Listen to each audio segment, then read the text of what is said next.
ಸಂಪುಟ ವಿಸ್ತರಣೆ ಹೊತ್ತಲ್ಲೇ ಬೆಳಗಾವಿ ರಾಜಕಾರಣದಲ್ಲಿ ಟ್ವಿಸ್ಟ್ ಸಿಗ್ತಾ ಇದೆ. ಅಶೋಕ್ ಪಟ್ಟಣ್ ಹಾಗೆ ಮಹಂತೇಶ್ ಕೌಜಲಗಿ ಪರ ಬ್ಯಾಟಿಂಗ್ ಬೀಸಲಾಗಿದೆ. ಸಂಪುಟ ವಿಸ್ತರಣೆ ಹೊತ್ತಲ್ಲೇ ಬೆಳಗಾವಿ ರಾಜಕಾರಣದಲ್ಲಿ ಟ್ವಿಸ್ಟ್ ಸಿಗ್ತಾ ಇದೆ. ಅಶೋಕ್ ಪಟ್ಟಣ್ ಮಹಂತೇಶ್ ಕೌಜಲಗಿ ಪರ ಬ್ಯಾಟಿಂಗ್ ಬೀಸಲಾಗಿದೆ. ಇತ್ತ ಸಚಿವ ಸ್ಥಾನದ ನಿರೀಕ್ಷೆಯಲ್ಲಿರುವ ಸವದಿ ಲಕ್ಷ್ಮಣ್ ಹೆಬ್ಬಾಳ್ಕರ್, ಈ ಮಧ್ಯೆ ಕೌಜಲಗಿ ಪಟ್ಟಣ್ ಬೆನ್ನಿಗೆ ನಿಂತ ಸತೀಶ್ ಜಾರಕಿಹೊಳಿ, ಎಐಸಿಸಿ ಅಧ್ಯಕ್ಷ ಖರ್ಗೆ ಭೇಟಿಯಾದ ಜಾರಕಿಹೊಳಿ ಆಪ್ತ ಶಾಸಕರು ಅಶೋಕ್ ಪಟ್ಟಣ್, ಮಹಂತೇಶ್ ಕೌಜಲಗಿ, ಗಣೇಶ್ ಹುಕ್ಕೇರಿ, ಬಾಬಾ ಸಾಹೇಬ್ ಪಾಟೀಲ್ ಹಾಗೆ ಆಸಿಫ್ ಸೇಠ್ ವಿಶ್ವಾಸ ವೈದ್ಯ ಲಾಬಿ ನಡೆಸ್ತಾ ಇದ್ದಾರೆ. ಸಂಪುಟ ವಿಸ್ತರಣೆ ಹೊತ್ತಲ್ಲೇ ಬೆಳಗಾವಿ ರಾಜಕಾರಣದಲ್ಲಿ ಮೇಜರ್ ಟ್ವಿಸ್ಟ್ ಸಿಗ್ತಾ ಇದೆ. ಅಶೋಕ್ ಪಟ್ಟಣ್ ಹಾಗೆ ಮಹಂತೇಶ್ ಕೌಜಲಗಿ ಪರ ಬ್ಯಾಟಿಂಗ್ ಬೀಸಲಾಗಿದೆ. ಇಲ್ಲಿ ಬ್ಯಾಟ್ ಬೀಸಿದ್ದಾರೆ ಸತೀಶ್ ಜಾರಕಿಹೊಳಿ. ಇತ್ತ ಸಚಿವ ಸ್ಥಾನದ ನಿರೀಕ್ಷೆಯಲ್ಲಿದ್ದಾರೆ ಲಕ್ಷ್ಮಣ್ ಸವದಿ ಹಾಗೆ ಲಕ್ಷ್ಮೀ ಹೆಬ್ಬಾಳ್ಕರ್. ಈ ಬೆನ್ನಲ್ಲೇ, ಈ ಚರ್ಚೆ ಆಗ್ತಿರುವಂತಹ ಬೆನ್ನಲ್ಲೇ ಈ ಮಧ್ಯೆ ಮಹಂತೇಶ್ ಕೌಜಲಗಿ ಹಾಗೆ ಅಶೋಕ್ ಪಟ್ಟಣ್ ಬೆನ್ನಿಗೆ ನಿಂತಿದ್ದಾರೆ ಸತೀಶ್ ಜಾರಕಿಹೊಳಿ.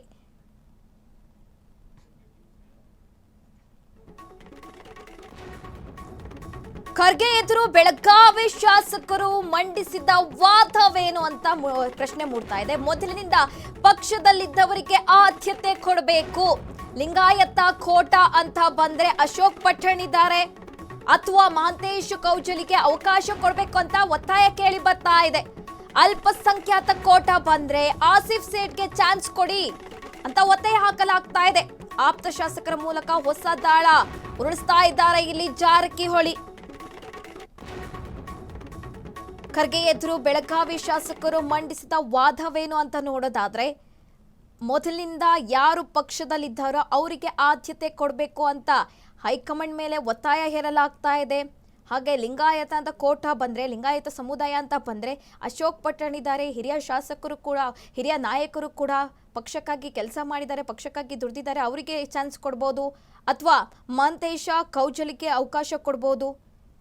ಅದು ಬಿಟ್ಟರೆ ಅಲ್ಪಸಂಖ್ಯಾತ ಕೋಟ ಬಂದರೆ ಆಸಿಫ್ ಸೇಠ್ಗೂ ಚಾನ್ಸ್ ಕೊಡಿ ಅಂತ ಇಲ್ಲಿ ಆಪ್ತ ಶಾಸಕರ ಮೂಲಕ ಹೊಸ ದಾಳ ಉರುಳಿಸಲು ಜಾರಕಿಹೊಳಿ ಮುಂದಾಗಿದ್ದಾರೆ.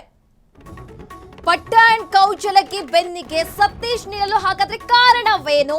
ಬೆಳಗಾವಿಯ ಪ್ರಬಲ ನಾಯಕರಾಗಿರುವ ಸವದಿ ಹಾಗೆ ಹೆಬ್ಬಾಳ್ಕರ್, ಸಿಎಂ ಡಿಕೆ ಶಿವಕುಮಾರ್ಗೂ ಅತ್ಯಾಪ್ತರಾಗಿದ್ದಾರೆ ಈ ನಾಯಕರು.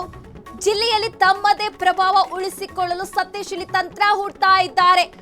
ಸಚಿವ ಸತೀಶ್ ಜಾರಕಿಹೊಳಿ ಹೊಸ ರಾಜಕೀಯ ಅಸ್ತ್ರ ಇದು. ಸವದಿ ಲಕ್ಷ್ಮೀ ಹೆಬ್ಬಾಳ್ಕರ್ ಬದಲು ಹೊಸಬರಿಗೆ ಚಾನ್ಸ್ ಕೊಡಿಸಲು ಸರ್ಕಸ್ ಮಾಡ್ತಾ ಇದ್ದಾರೆ. ಕೌಜಲಗಿ ಪಟ್ಟಣ್ ಸಚಿವರಾದ್ರೆ ಎಂದಿನಂತೆ ಅಲ್ಲಿ ಸತೀಶ್ ಜಾರಕಿಹೊಳಿ ಅವರ ಪ್ರಭಾವ ಇರುತ್ತೆ, ಹೆಚ್ಚು ಪವರ್ ಸೆಂಟರ್ ಕ್ರಿಯೇಟ್ ಆದಂತೆ ಆಗುತ್ತೆ. ಹಾಗಾಗಿ ಈಗ ನಿಗಾ ವಹಿಸ್ತಾ ಇದ್ದಾರೆ ಸತೀಶ್.